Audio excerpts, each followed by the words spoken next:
A single word can end a marriage, save a life, or trigger a war, and you probably used one today without thinking twice. But here's the twist. The people who seem to talk with laser precision aren't just choosing better words. Most of them are hiding a secret you've never been told. And the real cost of sloppy conversation isn't just being misunderstood. It's quietly sabotaging your entire life, one vague sentence at a time. Let's pull apart the myth that great communicators are simply born with a silver tongue. They aren't. In fact, most naturals fail at the one thing that matters most: ruthless clarity. So what does ruthless clarity actually look like in real life? Picture this. A manager walks into a meeting and says, "Let's try to improve communication around here." What happens? Everyone leaves with their own idea of what improve means, and nothing gets better. Now flip that.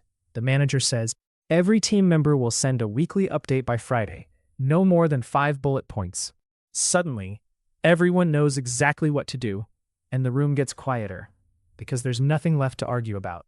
Here's the weird part. Most people avoid being this clear because it feels risky. Clarity means you can be held accountable. It means you might be wrong or even unpopular. But the payoff is bigger than you think. Studies show teams that use concrete language outperform groups that stick to generalities by up to 25% on measurable results. That's not just business speak. It gets personal. Take relationships. "We need to talk" is the most dreaded phrase in English. But what if you said, "I feel ignored when you check your phone during dinner"? Now there's nothing to hide behind. The problem is clear, and so is the fix. Most people think being precise is about sounding smart. But the truth? It's about being brave enough to say exactly what you mean, knowing you'll be judged for it. Here's what most people get wrong. They obsess over picking the perfect word when the real problem is hiding behind too many words. Ever notice how politicians answer a question with 15 sentences and say nothing? It's not an accident. It's a defense mechanism. But you don't have to be a politician to fall into this trap. Researchers call it signal dilution. The more words you use, the less each one means. The average person says over 7,000 words a day. Most of them are wasted. But the most influential people? They're masters at using fewer words, sharper words, and words you can't misunderstand. There's a reason lawyers and doctors write in plain, direct language when it actually matters. In emergencies, you'll never hear, "Let's try our best." You'll hear, "Evacuate now." Here's the catch. When everything feels urgent, we lose our precision fastest. Stress doesn't just blur your thinking. It literally shrinks your vocabulary. That's why the real skill isn't knowing fancy words. It's keeping your message simple under pressure. There's real science behind this. A Princeton study found people who use unnecessarily complex language are seen as less intelligent, not more. So if you're trying to impress, you're probably doing the opposite. Yet almost everyone overestimates how clear they are. Psychologists call it the curse of knowledge. Once you know something, it's almost impossible to imagine not knowing it. That's why teachers, bosses, and even friends constantly over-explain or under-explain, never quite hitting the mark. So what's the antidote? Start by assuming you're less clear than you think. If someone looks confused, don't just repeat yourself, get more specific. Instead of, "Let's meet soon," say, "Let's meet Thursday at 3 p.m. at the bakery." Notice how much harder it is to flake out on something that specific. The more precise your words, the less room there is for excuses. That's why the best negotiators aren't the ones with the most arguments. They're the ones who define the terms. Want to see ruthless clarity in action? Watch a toddler. No euphemisms, no qualifiers, just pure, unfiltered intent. Yet, as we grow up, we get trained to bury what we mean under layers of politeness, abstraction, and social camouflage. Here's the irony. The more we try to avoid conflict, the more we create it. Unclear words don't smooth things over. They plant misunderstandings that explode later. Even compliments get warped by vagueness. "You're great" is nice, but "I admire how you handled that tough client yesterday" is unforgettable. The right words at the right time change how people see themselves and how they see you. Let's get brutally practical. The next time you want something, try this mental checklist.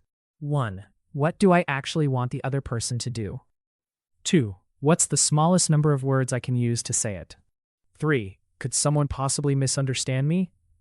If so, get even more specific. It feels awkward at first, but the more you do it, the more natural it becomes. And here's the thing. The world is starved for clarity. When you start speaking ruthlessly clearly, people notice. They may not always like it, but they'll always respect it. And the results compound. Clearer conversations mean fewer arguments, less guessing, and faster results. So why do most people still cling to vague language, even when they know it doesn't work? Here's the uncomfortable truth. It's safer. You can't be pinned down if you never say anything concrete. But safe isn't the same as effective. When you finally risk being misunderstood, you also risk being truly understood, for better or worse. And in the end, that's what every conversation is, a risk. You can play it safe and be forgotten, or you can be precise and remembered. But here's the twist we promised at the start. Conversational precision isn't about being a perfectionist.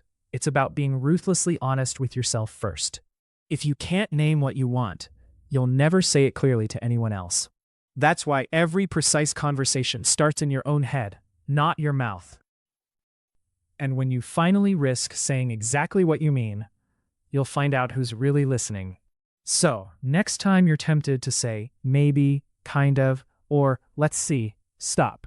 Ask yourself, what's the bravest, clearest version of this sentence? Say that instead.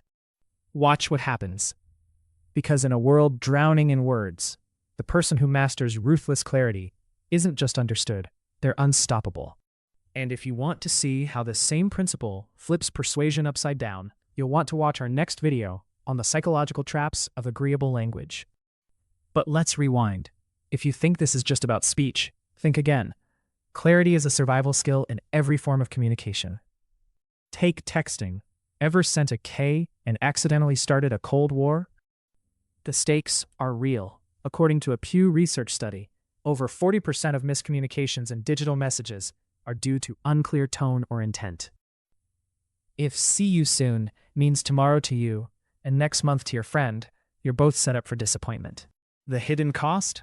Friction that adds up, missed meetings, ghosted friends, and silent grudges. That's why master communicators clarify even when it feels silly. Do you mean this week or next?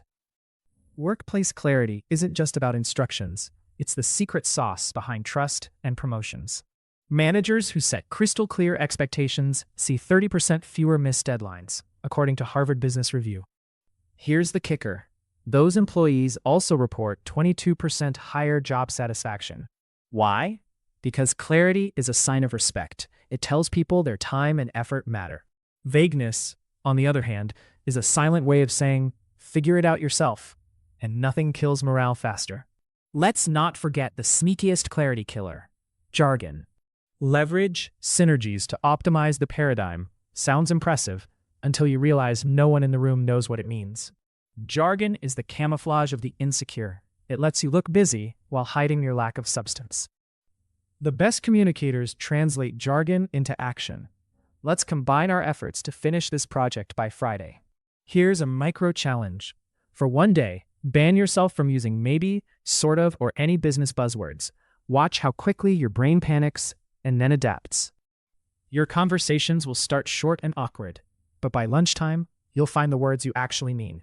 Clarity isn't just a virtue, it's a magnet. People gravitate to those who make things simple. The world's most quotable leaders, think Churchill, Mandela, Malala, are remembered for sentences you could carve in stone. Their secret wasn't poetic flair. It was ruthless, almost surgical clarity. And here's a curiosity loop. Why do so many people resist clarity? Because it removes their favorite escape hatch, ambiguity. But the moment you shut that door, something wild happens. Conversations get real. Fast. So, next time you're at a crossroads, talking to a boss, a partner, or yourself, ask, what's the clearest, bravest thing I could say right now? Say it. Let it land. Watch what happens when the fog lifts. Because clarity doesn't just improve your life, it multiplies it. One sharp sentence at a time.